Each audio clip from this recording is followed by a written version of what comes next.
Hello guys, मैं आप सभी का स्वागत करती हूँ हमारे क्रिस्टल ऑल स्टडी चैनल पे। तो आज हम पढ़ेंगे हाइडेगर की फ़िलासफ़ी के बारे में। हाइडेगर एक कॉन्टिनेंटल फ़िलासफ़र हैं और यहाँ पे इन्होंने बात करी द क्वेश्चन कंसर्निंग टेक्नोलॉजी के ऊपर। ठीक है, तो यहाँ पे अभी हम इंट्रोडक्शन करते हैं मार्टिन हाइडेगर का। Martin Heidegger was an German philosopher known for his exploration of the concept of being. तो इन्होंने किसकी बात करी है? Exploration of concept of being के बारे में बात करी है। इनके वर्क में इनका जो मेजर वर्क है वो बीइंग एंड टाइम के ऊपर ही है, 1972 का है। ये यहाँ पे आस्क करते हैं fundamental question about what does it mean. तो इसका क्या मतलब होता है, इस तरह से इन्होंने क्वेश्चन करा ही, इंट्रोड्यूस करा है इन्होंने आइडिया ऑफ दैसिन, जो कि ह्यूमन एग्जिस्टेंस के बारे में बताता है। ये एक जर्मन वर्ड है which is unique because it is aware of own being and morality. Heidegger distinguish between करते हैं ऑथेंटिक एग्जिस्टेंस का, where one embrace their own finitude and make meaningful choice, and inauthentic existence where one conform for societal expectations. His work influenced externalism को, phenomenology को and post modern thoughts को। Understanding the essence of technology. तो अब हम क्या करेंगे? Understand करेंगे essence of technology की। टू ट्रूली अंडरस्टैंड टेक्नोलॉजी, अगर हम लोगों को असलियत में टेक्नोलॉजी को अंडरस्टैंड करना है तो we must beyond it practical और neutral expect and explore it essence. तो हम लोगों को क्या करना होगा? हम लोगों को इसके प्रैक्टिकल और न्यूट्रल एक्सपेक्ट के बियॉन्ड जाके इसको एक्सप्लोर करना होगा, इसके एक्सेंस को एक्सप्लोर करना होगा। The essence of technology is not same as technology itself. तो एक्सेंस ऑफ टेक्नोलॉजी जो है वो एज अ टेक्नोलॉजी सेम नहीं है। Example, the essence of tree is not specific tree but what makes a tree. तो कह रहे हैं कि उन्होंने एग्जाम्पल दिया है कि एक्सेंस ऑफ जैसे टेक्नोलॉजी एक टेक्नोलॉजी नहीं है, सेम टेक्नोलॉजी नहीं है, इसी तरह से इन्होंने बताया कि एक्सेंस ऑफ ट्री जो है वो स्पेसिफिक ट्री नहीं है, वो ये है कि what makes tree a tree. तो क्या ट्री को एक ट्री बनाता है, ये उसके बारे में बात कर रहे हैं। Similarly the essence of technology is not a tool, machine और डिवाइस बट समथिंग डीपर। तो इन्होंने कहा कि एक्सेंस ऑफ टेक्नोलॉजी इसी तरह कोई टूल, मशीन या फिर डिवाइस नहीं है, वो उससे भी ज़्यादा डीपर चीज़ है। Our relationship with technology. तो हमारा क्या रिलेशन है टेक्नोलॉजी के साथ, हमें वो जानेंगे। We can not fully understand और relate the essence of technology. तो हम लोग फुल्ली मतलब कि टोटली अंडरस्टैंड नहीं कर सकते हैं, उसे रिलेट नहीं कर सकते एक्सेंस ऑफ टेक्नोलॉजी को, सिंपली बाय यूजिंग इट और avoiding it. Treating as neutral, neither good और bad. Viewing technology as neutral blind us to its deeper meaning. Traditionally, the essence of something is just as what it is. Example, asking what is technology, follow this ancient approach. तो यहाँ पे इन्होंने बात करी कि हम लोग fully understand नहीं कर सकते हैं या फिर रिलेट नहीं कर सकते एक्सेंस ऑफ टेक्नोलॉजी को सिर्फ उसे यूज़ करके या अवॉइड करके, या फिर ये मान ले कि वो न्यूट्रल होता है, या तो गुड होगा या तो बैड होगा। ठीक है, टेक्नोलॉजी कहीं ना कहीं अगर हम लोग न्यूट्रली ब्लाइंडली अगर हम देखें तो वो एक डीपर उसका मीनिंग होता है कि व्हाट इज़ टेक्नोलॉजी। इन्होंने ऐसा आस्क करा क्वेश्चन भी। ठीक है, अपने एग्जाम्पल में क्वेश्चन। अगर हम थर्ड पॉइंट के बारे में बात करें तो कॉमन डेफिनेशन ऑफ टेक्नोलॉजी। तो टेक्नोलॉजी की कॉमन डेफिनेशन क्या होगी? तो यहाँ भी इन्होंने कहा कि technology is a means to an end. तो क्या बोला पहला डेफिनेशन कि technology is a means to an end. Technology और मशीन जो है वो हमें हेल्प करती है अचीव करने के लिए हमारे गोल्स को, पहला पॉइंट है। और दूसरा डेफिनेशन उन्होंने दिया है कि technology is a human activity. तो टेक्नोलॉजी क्या है? एक ह्यूमन एक्टिविटी है जो कि क्रिएट करती है, यूज़ करती है और अडेप्ट करती है टूल्स को। ठीक है, both definition are connected because using means to achieve end is a human process. तो क्या कहा कि दोनों ही डेफिनेशन जो है एक दूसरे से कनेक्टेड है। क्यों? क्योंकि दोनों ही अचीव कर रही हैं एंड को, ह्यूमन प्रोसेसेस की। टेक्नोलॉजी इंक्लूड्स करती है manufacturing and using tool, the tool themselves, the goal and need they serve. तो यहाँ पे बात हुई कि टेक्नोलॉजी जो है वो मैन्युफैक्चर करती है और यूज़ करती है टूल्स को, और अपने आप को भी टूल्स देमसेल्फ मतलब कि खुद को एज अ टूल की तरह टेक्नोलॉजी यूज्ड मानती है, और उसके कुछ गोल्स और नीड्स होते हैं जो कि वो सर्व करती है। But the essence technology does beyond all these expect. Essence of अगर टेक्नोलॉजी की हम बारे में बात करें तो ये इन तीनों से ही कुछ बियॉन्ड है। ठीक है, इनके आगे है। The essence of technology is not about tools और machine but the deeper way of technology shape and define our world. तो एक्सेंस ऑफ टेक्नोलॉजी कोई टूल या मशीन नहीं है, बट एक डीपर वे है टेक्नोलॉजी का जो कि शेप करता है और डिफाइन करता है हमारे वर्ल्ड को। If you treat technology as a neutral, अगर हम लोग टेक्नोलॉजी को ही न्यूट्रल मानेंगे तो focus only in its use, तो हम लोग क्या करेंगे, सिर्फ और सिर्फ उसके यूज़ पे ही फोकस कर पाएंगे और हम उसके एक्सेंस को मिस कर देंगे।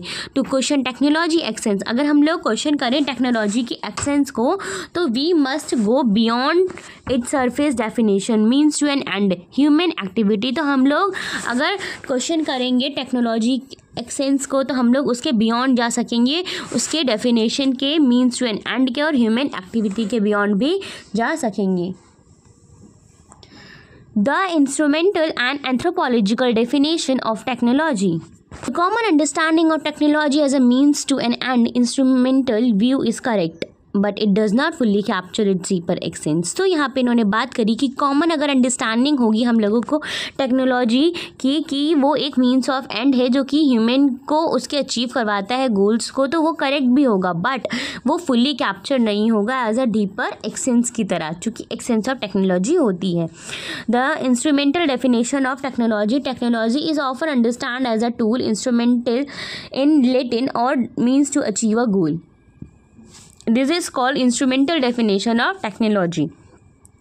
तो इन्होंने बताया कि टेक्नोलॉजी को अगर हम लोग एज अ टूल अंडरस्टूड करेंगे और तो वो क्या करेगी, हमारे सिर्फ और सिर्फ गोल्स को अचीव करेगी, तो हम इसे क्या मानेंगे, instrumental definition of technology. For example a power plant, jet aircraft और radar station is technology and each is meant to an and.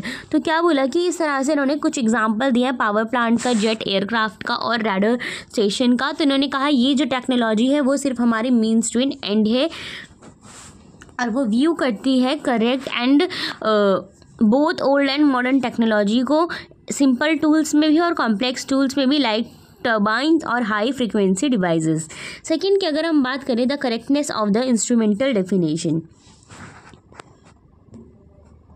The instrumental definition is correct in practical sense. तो instrumental definition जो है वो कहीं ना कहीं correct है हमारे प्रैक्टिकल सेंस में, बिकॉज टेक्नोलॉजी जो है अचीव करती है स्पेसिफिक गोल, और प्रिमिटिव सॉ मिल्स और मॉडर्न हाइड्रो इलेक्ट्रिक प्लांट्स को भी this view work well when we consider technology as something we use to control और मास्टर।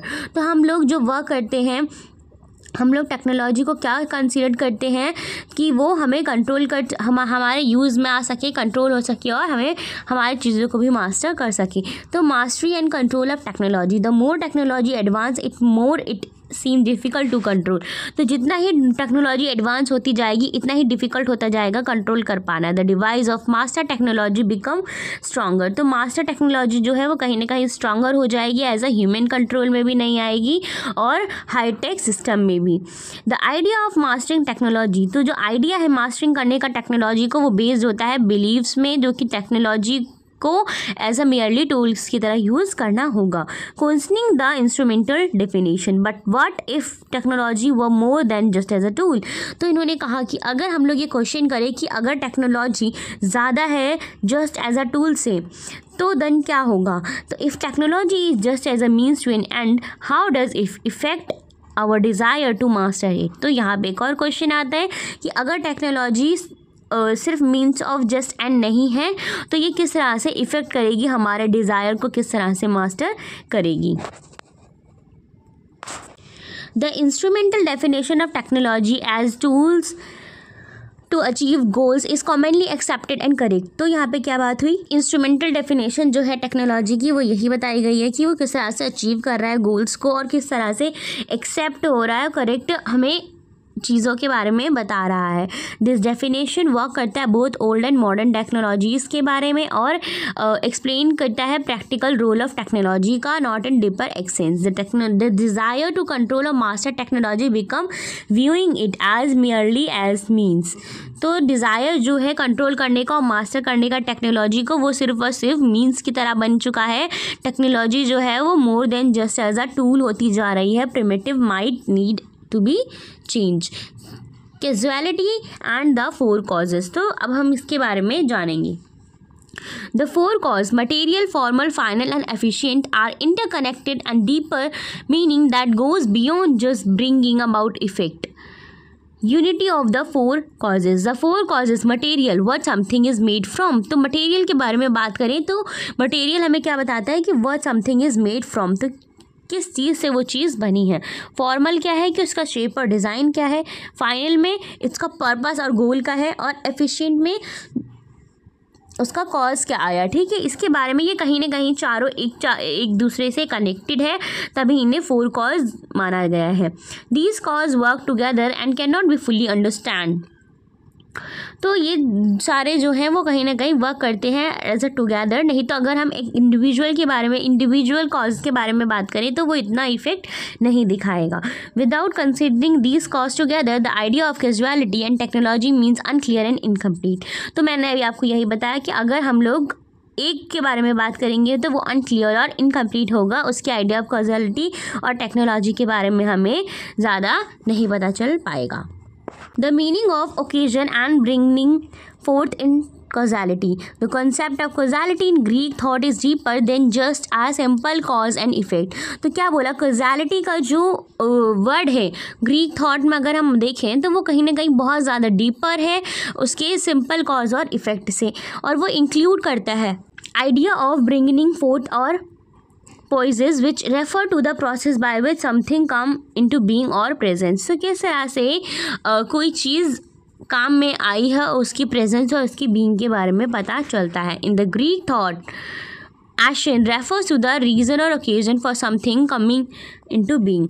तो एशन के बारे में हम बात करें तो ग्रीक वर्ड में ये ग्रीक वर्ड है जो कि हमें रीज़न और ओकेजन के बारे में बताता है किसी चीज़ के। The concept of bringing forth, पोइसेस is the process of bringing something into presence. तो पोइसेस क्या है, एक प्रोसेस है जो कि ब्रिंगिंग करता है समथिंग इनटू प्रेजेंस में लाने के लिए, जैसे कि आर्टिस्टिक क्रिएशन, पेंटर क्रिएट करता है पिक्चर्स को, हैंडीक्राफ्ट मैन्युफैक्चर करते हैं, कारपेंटर मेक करता है किसको, चेयर को, और नेचर फिजिक्स जो है वो क्या करती है, नेचुरल प्रोसेसेस को भी लाती है, जस्ट लाइक फ्लावर ब्लूमिंग। ये कहीं ना कहीं हाईएस्ट फॉर्म है पॉइसेस का, क्या, फिजिक्स। ठीक है, जो कि नेचुरल अनफोल्डिंग और एमरजेंस ऑफ थिंग्स के बारे में बताता है। In nature bringing fourth happen naturally and from with in seeing growed into plant. In human creation, art or craft, bringing forth is guided by the human hand or mind. However, both are form of poises or bringing forth into presence.